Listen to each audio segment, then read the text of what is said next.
भारत में ऐसे कई जगहें हैं जो अपने आप में रहस्यों से भरी हुई है। देश के राज्यों में ऐसे कई गांव, किले या कोई ऐसी जगह है जिनकी कहानियां लोगों को आश्चर्य में डालती है। लेकिन आज हम ऐसे गांव के बारे में बात करेंगे जिसे सुनकर आपके रोंगटे खड़े हो जाएंगे। यह है मायोंग, एक ऐसा गांव जिसे भारत की ब्लैक मैजिक कैपिटल कहा जाता है। असम की राजधानी गुवाहाटी से 40 किलोमीटर दूर स्थित मायोंग गांव सदियों से यहाँ के लोग तंत्र मंत्र और अजीबोगरीब शक्तियों के लिए मशहूर रहे हैं।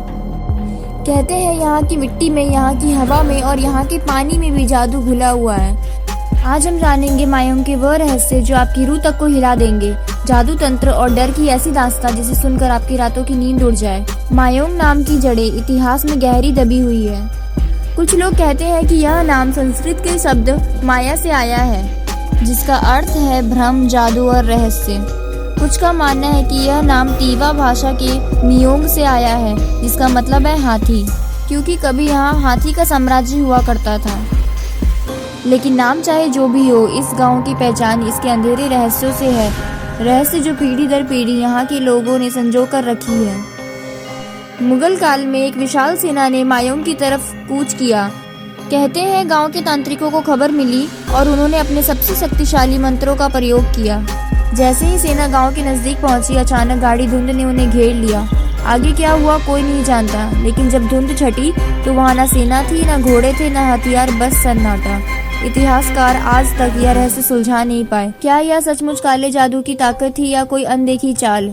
मायोंग में गायब हो जाना कोई जादू टूना का खेल नहीं, यहाँ इसे हकीकत माना जाता था।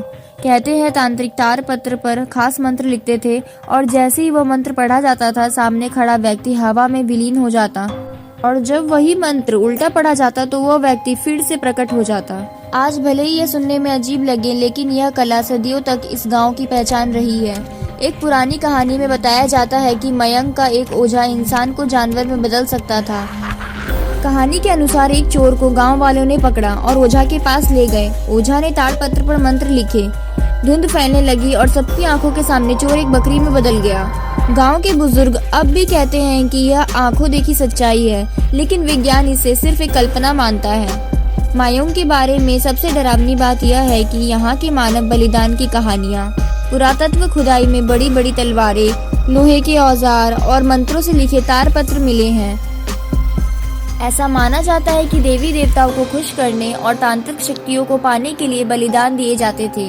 लोग कहते हैं बलिदान के समय पूरी रात जंगल में ढोल की आवाज, मंत्रोच्चारण और चीखें सुनाई देती थी, जो आज भी कुछ लोगों को सुनाई देती है। आज भी अगर आप रात में मायोंग के जंगलों में जाएं, तो आपको हवा के साथ आने वाली धीमी फुसफुसाहट सुनाई दे सकती है। कभी मंत्र उच्चारण, कभी किसी की रोने की आवाज़ और कभी कभी बिना किसी वजह के आपके कंधे पर किसी का ठंडा हाथ। लोग कहते हैं यह उन आत्माओं की आवाज़ है जो कभी काले जादू की बलि चढ़ी और अब इस धरती से बंधी हुई है। मायोंग गांव का उल्लेख महाभारत काल से भी जुड़ा हुआ है। भीम के मायावी पुत्र घटोत्कच मायोंग के ही राजा थे। ऐसे में यह गांव घटोत्कच का माना जाता है।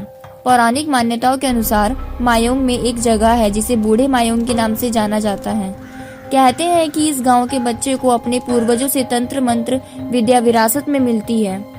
यहाँ के लोग अपने तंत्र मंत्र की शक्तियों से कई बीमारियों को ठीक कर देते हैं, इसलिए दूर दूर से लोग इस गांव में अपने इलाज करवाने भी आते हैं। सन 2002 में बना गया मायोंग सेंट्रल म्यूजियम आज भी काले जादू के दस्तावेज और औजार संभाले हुए हैं।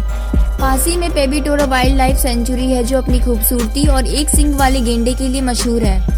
लेकिन जो पर्यटक यहाँ आते हैं वह कहते हैं कि मायोंग की हवा में आज भी कुछ अनकहा सा है, जो दिल को बेचैन कर देता है। मायोंग एक ऐसा गांव है जहाँ इतिहास और रहस्य हाथों में हाथ डाले चलते हैं, जहाँ विज्ञान सवाल पूछता है और लोक कथाएं जवाब देती हैं। कुछ कहते हैं यहाँ सिर्फ कहानियाँ हैं और कुछ मानते हैं यह हकीकत है, लेकिन सच क्या है यह शायद सिर्फ मायोंग ही जानता है।